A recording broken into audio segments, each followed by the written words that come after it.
naturales que fueron consuetudinariamente y por la costumbre acoplándose a la realidad social, hacía la necesidad de que todos se engloben a estas reglas naturales para que sea posible un convivir en sociedad.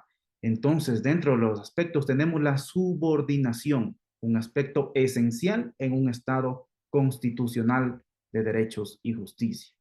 Esta subordinación, ¿cierto? No solamente es material, aquí hago referencia con ello, a que todos los actos y el cumplimiento de la normativa debe plasmarse de acuerdo a lo que manda la Constitución, sino también, en este caso, formal. Se acopla la normativa a la Constitución y en el ámbito material se efectiviza estos derechos, es decir, que no se permita la vulneración a los derechos establecidos en la Constitución, es decir, la subordinación marcaría dos aspectos como tal. Un aspecto formal en el cual las leyes de carácter infraconstitucional tienen que guardar la armonía y el respeto de lo que manda la Constitución y sus disposiciones, y uno material que se efectivice y que no sea vulneratorio a los derechos constitucionales. Es así que dentro de la historia tenemos una serie de leyes, de reglamentación como tal, y entonces en 1700 antes de Cristo tenemos el Código Hammurabi, tenemos también los 10 mandamientos, entra aquí ya el ámbito de la religión, pero sin embargo son disposiciones que también vienen siendo reglas como tal, ¿no? En este caso. El Código de Manú, tenemos las 12 tablas, el Código de Dracón, Código de Salón, el Edicto de Milán, el Código Justiniano, el Islam también. En este caso, acerca de la constitucionalidad en su control, diversas doctrinas existen al mismo, pero la doctrina también nos ha ilustrado con la clasificación más aceptada a nivel internacional, como lo es su clasificación por el órgano y su clasificación según el asunto, ¿no? Entonces, según el órgano, tenemos el control concentrado, para lo cual se establecen tribunales constitucionales como órgano centralizado en este caso, ¿no? Es decir, se encuentra un órgano netamente especializado para ello. Tiene la facultad de expulsar una normativa. Tenemos también el control difuso, en la cual todos los jueces, aquí ya no existe una concentración ni el monopolio en una sola institución, sino que todos los jueces, todos los actores judiciales de primera instancia, primera y última instancia, conocen acciones jurisdiccionales, a su vez pueden, en este caso, inaplicar la normativa en el caso de que creyeren, consideren fundamentadamente que está en contra de los mandatos constitucionales. La doctrina también nos establece un control mixto, en este caso, en el cual se fusiona es un mix de los dos controles como tal. Tenemos también por el asunto, tenemos el control concreto y control abstracto. El concreto, el cual permite al juez suspender la aplicación determinada norma. Sin embargo, aquí refirámonos en el caso del control concreto, no permite inaplicarla, sino suspenderla. No la declara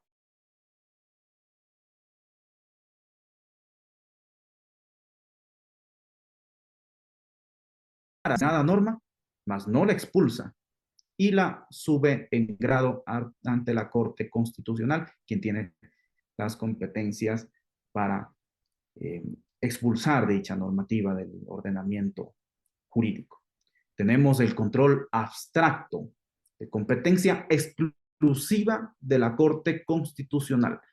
En este caso, sí existe un monopolio netamente de la Corte Constitucional en el control abstracto. Existe una concreción como tal en un solo órgano. En este sentido, permite la eliminación de incompatibilidades normativas por razones tanto de forma como de fondo entre las normas constitucionales y las disposiciones que integran el ordenamiento jurídico como tal, cuya facultad la puede expulsar y la facultad es erga omnes como tal. En este caso, vamos a hablar cada una de ellas. El sistema estadounidense o control difuso, ¿por qué es considerado como estadounidense o sistema americano? Este control de constitucionalidad difuso consiste que el control de constitucionalidad se lleva a cabo por todos los jueces que administran justicia en los casos concretos, sometidos a su jurisdicción y no por un órgano centralizado, como hablamos en los anteriores, en este caso. En este caso no existe un monopolio, una concentración en un solo órgano, sino que está en manos de todos los actores judiciales, jueces de primera y última instancia. En este caso, en este caso, se viene a conocimiento del juez por un incidente, ¿no? Que pone en conocimiento del juez para que él dirima mediante sentencia como tal. Es por ello que una vez que existe el incidente dentro de un determinado proceso para que el juez determine y se pronuncia acerca de ello, es decir, lo pronunciado va a tener efectos interpartes, es decir, solamente a las partes que intervinieron en la controversia, en la litis, más no a todo el conglomerado en este caso, ¿no? En cierto grado tiene un efecto erga omnes, en cierto grado porque obviamente declara también la inconstitucionalidad, aunque es para los afectados dentro del incidente que se ha presentado de la litis. Tanto es así que no expulsa directamente, el juez de primera instancia, no expulsa directamente del ordenamiento, sino que en Estados Unidos existe el common law. Entonces, en este caso, se declara la inconstitucionalidad, pero se la elimina mediante vía jurisprudencial. En este caso, tenemos el conocido caso Marbury versus Madison, como tal. Ya, tenemos el siguiente control, que es el control concentrado o el sistema austríaco. En este caso, el mentalizador es Hans Kelsen, en el cual en la Constitución austríaca se plasma este control concentrado en la Constitución de 1920 como tal. El sistema austríaco o control de constitucionalidad concentrado, en este caso existe un ente centrado y especializado en ese sentido, un órgano específico, es decir, un tribunal o corte constitucional, quien tiene las competencias y además tiene que ser autónomo y alejado de las otras funciones del Estado o poderes del Estado, es decir, guarda su autonomía, en este caso de los poderes tradicionales del Estado, aunque también tiene esta autonomía judicial y esta característica de ser judicial como tal. El mentalizador fue Hans Kelsen. Se conoce a este sistema austriaco por haberse establecido por primera vez en la Constitución austriaca de 1920, aunque terminó imponiéndose a varios países. Tenemos el control concentrado también en Alemania, en Italia, en España, en este caso. Este tipo de control se efectúa normalmente a instancia de parte, es decir, también tiene que venir por un incidente, por una litis a conocimiento del juez.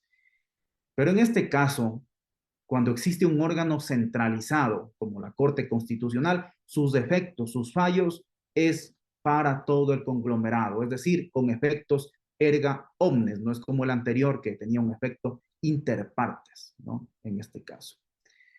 La norma encontrada inconstitucional por el órgano competente que es la Corte Constitucional en este caso, tiene la facultad de expulsar la normativa del ordenamiento jurídico. No solamente inaplicarla, sino también será expulsada en este caso. En este caso, a diferencia del control de constitucionalidad difuso, el estadounidense, que surge a manera natural, en este caso, vuelta el control concentrado de una creación netamente de las personas, del legislador, producto de una decisión política expresa plasmada en una constitución como tal, mismo que tiene que ser autónomo de los demás poderes tradicionales de un Estado, en este caso. Adicional a ello, la doctrina también nos especifica y nos muestra un control mixto que en algunos países se ha visto en la materialización.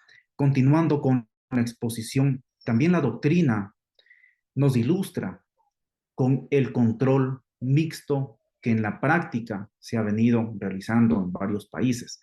Entonces, ¿en qué consiste este control mixto? Como su nombre lo indica, aquí se trata de una especie de convergencia, una especie de mixtura como tal entre el control difuso, también llamado estadounidense por el caso Marbury versus Madison, y el control concentrado o austriaco, cuyo mentalizador, recordemos, fue Hans Kelsen, como tal. Entonces, en el difuso, todos los jueces pueden conocer de estas acciones, y en el concentrado existe un monopolio, solamente existen los tribunales constitucionales, en este caso, quienes tienen la competencia, no nadie más en este sentido. Entonces, el mixto converge entre estas dos, entre el control difuso y el control concentrado. ¿En qué sentido? En el sentido que se da cuando, además de establecerse un órgano centralizado y especializado, ¿no?, en el control de constitucionalidad, como en el caso de los tribunales constitucionales, en el caso de la Corte Constitucional, en este caso se establece un órgano centralizado, llámese Tribunal Constitucional, y también a su vez se autoriza a cualquier juez ordinario a desaplicar las normas contrarias a la Constitución, ¿no? Es decir, aquí ya entramos en el sistema americano, entonces existe esa mixtura entre las dos, ¿no? Entonces también aquí combina entre el control concentrado y el control difuso.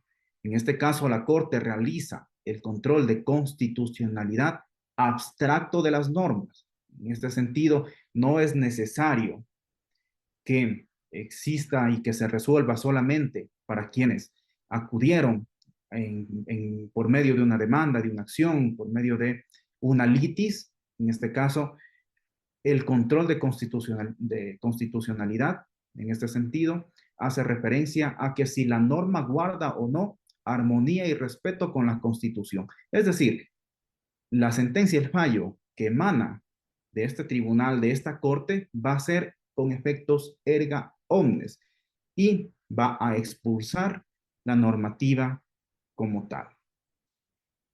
Adicional a ello, los jueces ordinarios también realizan un control concreto de las normas de acuerdo al objeto de su resolución. Es decir, aquí sí es necesario que las partes, por intermedio de su queja como tal, pongan en conocimiento al juez ordinario para que éste emita su fallo, emita su sentencia, en este caso. Entonces, el juez ordinario también tiene las competencias de realizar un control concreto, en este sentido, de las normas en el cual es objeto de la litis. Es decir, en este caso, el juez, al momento de emitir su fallo, va a considerar y ver si es que la normativa guarda relación con la Constitución, en este caso. Como en este sentido, las partes ponen en conocimiento por medio de la litis a los jueces ordinarios, esta resolución, este fallo de los jueces ordinarios, en este sentido, va a tener un efecto interpartes, es decir, solamente para las partes, en este caso. Entonces, por eso existe esa mixtura, esa convergencia en el control concentrado y el control eh, difuso como tal, en este caso, de los controles de constitucionalidad. Entonces, en este sentido, difuso porque todos los jueces pueden conocerlo, ¿no es cierto?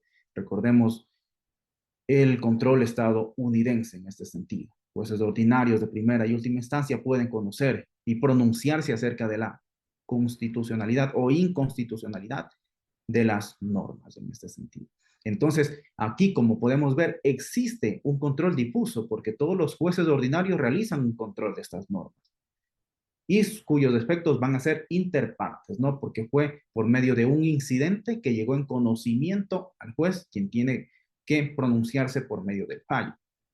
Y también aquí va a existir las cortes o tribunales constitucionales, que en este caso tienen la competencia también para resolver acerca, en lo abstracto, acerca de las normas como tal, sin necesidad de un incidente. En este caso, si es que la corte o el tribunal determina que cierta normativa no guarda relación con la Constitución o es inconstitucional, en este caso, la expulsa del ordenamiento jurídico y su efecto va a ser para todo el conglomerado, para todos, con efecto erga omnes. Es decir, aquí van a existir estas dos. La Corte Constitucional, con efectos de erga omnes, que tiene competencia para realizar control de constitucionalidad abstracto de las normativas, y cualquier juez ordinario también, en el momento de conocer los incidentes, de pronunciarse y realizar un control de las normas como tal. La diferencia es que aquí la expulsa la normativa, efecto de erga omnes, y aquí va a ser entre las partes que realizaron el incidente, efectos de interpartes. Pero existe una mixtura que guarda armonía con el tema del control tanto concentrado y difuso estadounidense y el austriaco en este caso. En este sentido, también vamos a explicar acerca del control de constitucionalidad en el Ecuador. En este caso, la normativa, la ley orgánica de garantías jurisdiccionales y control constitucional, en este sentido nos muestra, nos determina dos tipos de control, uno abstracto y otro concreto como tal. ¿Cierto? Como señalamos anteriormente, hay varios criterios que clasifican los tipos de control de constitucionalidad. En este caso, el constitucionalista ecuatoriano Rafael Ollarte él nos cita, en este caso, y nos ilustra con el criterio del órgano, en este caso. Entonces, en el criterio del órgano tenemos el control concreto y el control abstracto, en este sentido. Entonces, pasemos a ver los tipos de control que se aplican en el Ecuador, en este caso. Entonces, tenemos el control concreto. Este control se realiza una vez que la normativa ya haya entrado en vigencia como tal. Es un control que la doctrina lo llama como ex post facto. Es decir, luego de que la norma ya ha entrado en vigencia como tal. Entonces, en este sentido, el control concreto tiene como finalidad el garantizar la constitucionalidad de la aplicación de las disposiciones jurídicas dentro de los procesos judiciales, jurisdiccionales en este caso.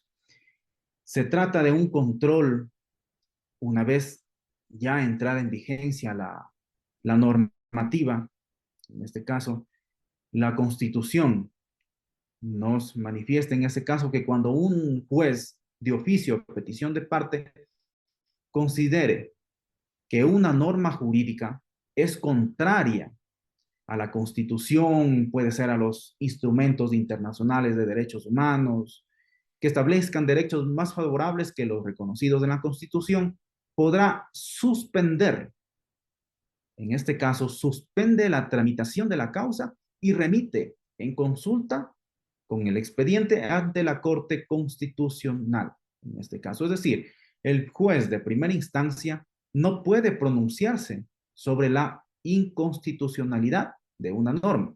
Es decir, el juez de primera instancia no tiene la competencia, en este caso de control concreto, de expulsar una normativa.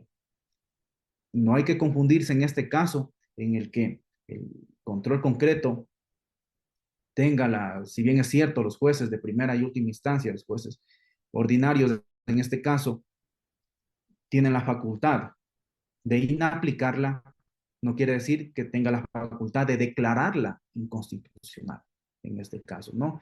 La competencia que tiene el juez de primera instancia es de suspender la aplicación de esta normativa y el expediente lo sube a la Corte Constitucional. Es decir, el juez de primera instancia no puede pronunciarse sobre la inconstitucionalidad y tampoco puede expulsar del ordenamiento jurídico a esa normativa.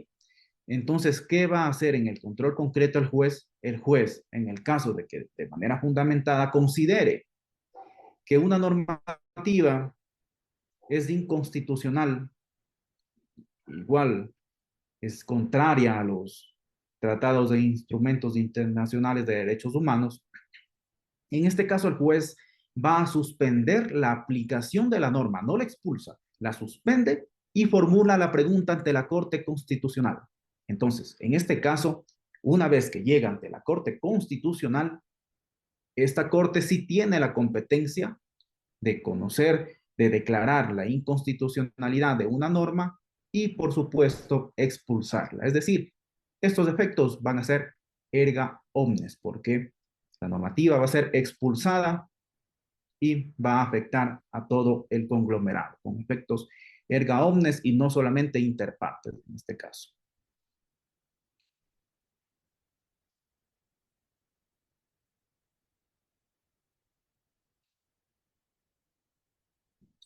También tenemos el control abstracto de constitucionalidad en este sentido. El control abstracto de constitucionalidad en este sentido tiene como finalidad garantizar la unidad y la coherencia, la armonía del ordenamiento jurídico a través de la eliminación de incompatibilidades normativas, sea por razones de fondo, por razones de forma, con las disposiciones constitucionales. Es decir, el control abstracto tiene como finalidad, su objetivo va a ser la eliminación, ¿cierto?, de las normas que son incompatibles con la Constitución, en este caso. El control abstracto compete asimismo a la Corte Constitucional, es decir, tiene el monopolio como tal de las competencias acerca de la inconstitucionalidad de una norma. En este caso, ¿cómo acudimos a ella? Cabe mediante una acción pública de inconstitucionalidad de norma en este caso. En este caso también tiene el efecto ex post facto, que hago referencia con ello a que una vez que ya haya entrado en vigencia la normativa. A su vez, también es de carácter ex ante, que se llama, que nos dice la normativa, es decir, incluso antes de que entre en vigencia la normativa. Y ya les voy a explicar por qué en este caso. Entonces, procede en este sentido las objeciones de inconstitucionalidad en el sentido anterior a que se entre en vigencia una normativa. Es decir, una vez, ¿cuál es el efecto como tal del ex post facto, una norma que ya entró en vigencia mediante una acción pública de inconstitucionalidad? Llega a conocimiento de la Corte Constitucional y en este caso ellos son los competentes para expulsar a esta normativa como tal para, mediante su fallo, declarar la inconstitucionalidad de una norma ya creada mediante acción pública de inconstitucionalidad, en este caso. Ese es el efecto ex post facto. El otro efecto que tiene el ex ante, en este caso, ¿cuándo se da? En el proceso de formación de las leyes dentro de las competencias de la Asamblea Nacional, cuando se aprueba un proyecto de ley, recordemos cómo, qué nos dice la Constitución, en la creación de las leyes, ¿no? La Asamblea Nacional aprueba un proyecto de ley y pone en conocimiento del presidente de la República para que lo sancione u objete. Y en este caso, la normativa no ha entrado en vigencia todavía, no está en el registro oficial, está en formación, es decir, existe por medio de la Asamblea Nacional la aprobación de este proyecto. Se le pone en consideración al presidente de la República y aquí viene el tema del control abstracto también que puede realizar la Corte Constitucional como un órgano específico. Aquí existe una abstracción, porque no cualquier juez puede pronunciarse ni tiene las competencias. Es un órgano específico y concreto como tal. ¿Cuál es? El Tribunal o Corte Constitucional. Entonces ya tenemos que aquí no existe en competencia de todos los jueces, sino únicamente de la Corte Constitucional, en este caso. Entonces, el efecto ex ante, en este caso, es en el tema de los proyectos de leyes como tal. Entonces, se le pone en conocimiento del presidente y el presidente puede objetar por razones de inconstitucionalidad. ¿Y qué nos dice la ley orgánica de la función legislativa? Cuando la objeción es por inconstitucionalidad, se tiene que elevar a consulta ante el pronunciamiento de la Corte Constitucional. En este caso, toca esperarse a que la Corte Constitucional resuelva, emita su fallo sobre la inconstitucionalidad de este proyecto, de sus artículos, de este proyecto de ley como tal. Entonces aquí nos damos cuenta que no, tampoco se aplica solamente en una norma que ya entró en vigencia, sino también antes, efecto ex ante, en el momento de la formación de una ley que aún no ha entrado en vigencia como tal. Cuando también se realiza ello con relación a proyectos de reformas, cuando hablamos de enmiendas constitucionales, cambios constitucionales, tiene el efecto también ex ante, es decir, se requiere el pronunciamiento de la inconstitucionalidad por parte de la Corte Constitucional, que es el único órgano competente para emitir este tipo de fallos.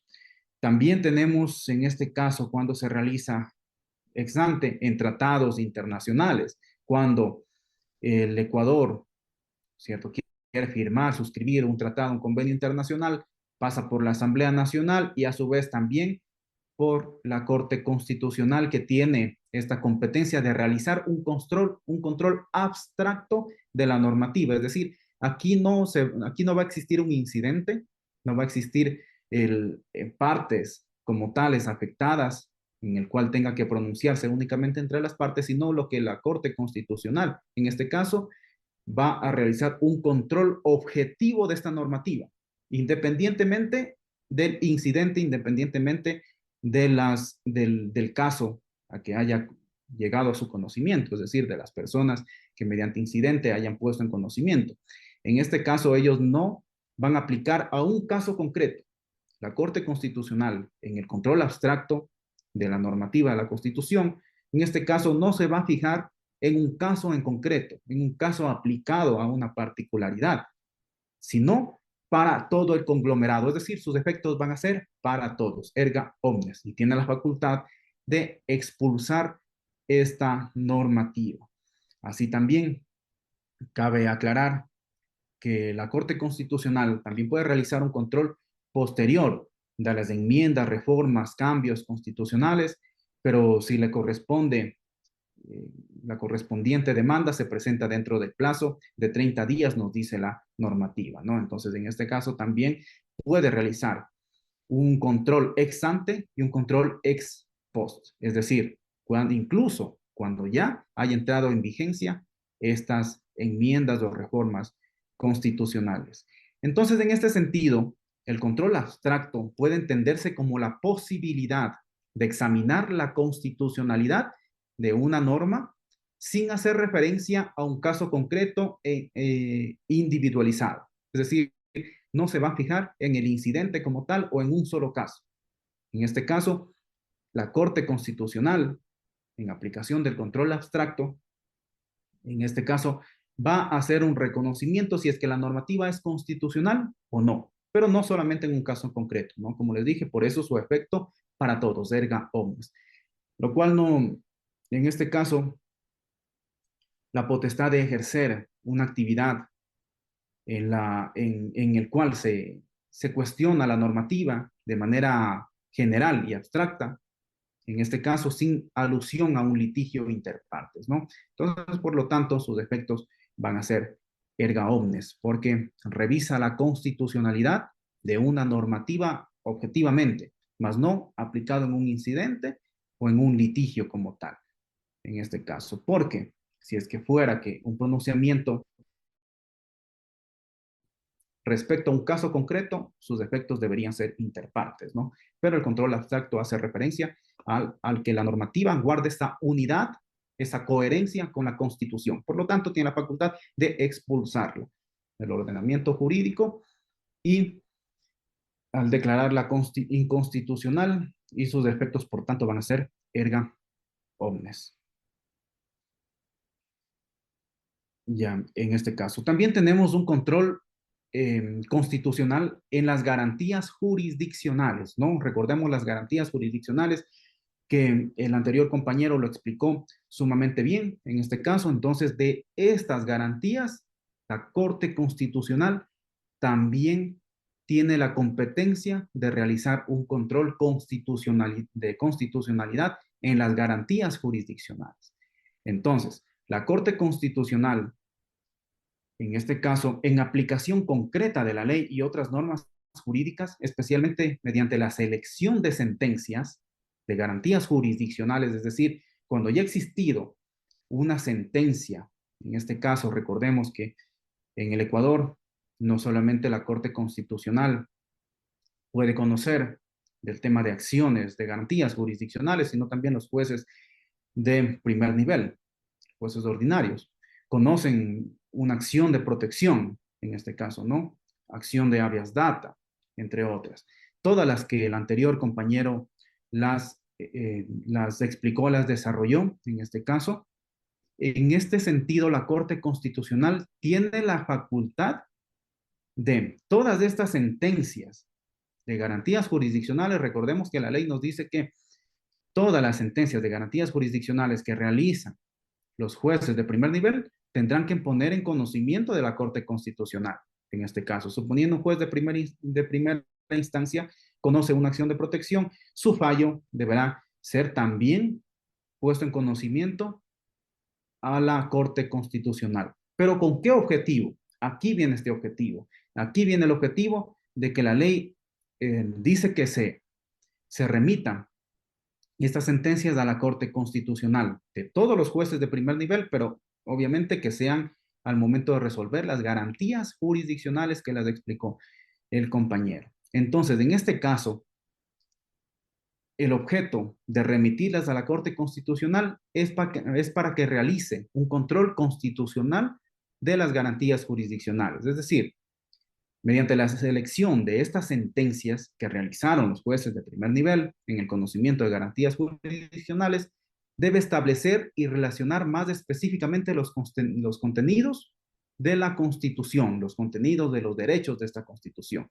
Es así que encontramos en el artículo 436, en su numeral 6 de la Constitución de Montecristi, se establece también como función de la Corte Constitucional el expedir jurisprudencia de obligatorio cumplimiento, incluso en materia de garantías jurisdiccionales. Entonces, en este caso, el artículo 436 de la Constitución nos dice que la Corte Constitucional ejercerá, además de las otras que están especificados en la ley, nos dice en su numeral 6, expedir sentencias que constituyan jurisprudencia vinculante, es decir, de obligatorio cumplimiento con efectos erga omnes. En este caso, respecto de las acciones de garantías jurisdiccionales, como son acción de protección, información, acceso a información pública, en este caso, así también como los casos seleccionados por esta Corte. Entonces, en este caso, en el desarrollo jurisprudencial de los derechos, tiene justamente como ventaja su nivel de concreción respecto a la dimensión comparativa y abstracta, es decir, general, en los que opera el legislador como tal. Entonces, en este caso, la interpretación de estas normas pueden mostrarse nuevas facetas que van a confrontarse con los hechos y con los conflictos específicos en este sentido. Es decir, cuando existe una resolución de un juez de primera instancia al momento de conocer las garantías jurisdiccionales, en este caso, también la Corte Constitucional tiene la competencia de realizar un control de esa normativa, un control de constitucionalidad de ese fallo como tal. Entonces, no solamente van a ser de las normativas, sino también de estas sentencias de garantías jurisdiccionales, en este caso. Entonces, la Corte Constitucional incluso puede pronunciarse en la inconstitucionalidad de esa sentencia. Es decir, nos vamos a encontrar con nuevas facetas de confrontación entre los hechos, la sentencia de garantías jurisdiccionales, la sentencia constitucional, llamémoslo así, de un juez de primera instancia que ha conocido de una acción jurisdiccional.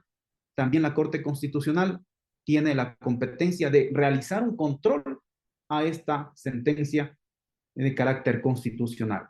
Entonces, en la realidad pueden darse nuevos conflictos entre estos hechos de la sentencia de primer nivel y la sentencia de la Corte Constitucional en el caso y en aplicación del control de constitucionalidad de las garantías jurisdiccionales. En este sentido, espero haberles aportado con nuevas ideas y explicación acerca de los controles de constitucionalidad de manera concordante con la exposición de los compañeros, de las garantías y mecanismos constitucionales. En este caso, una constitución siempre va a venir y nunca se va a apartar del control como tal, ejerciendo el principio de primacía de la Constitución en este caso. Les agradezco por la gentil presencia y por prestarnos estos minutos para poder hacerles llegar la información. Les agradezco y con esto doy por culminada la presente exposición. Muchas gracias.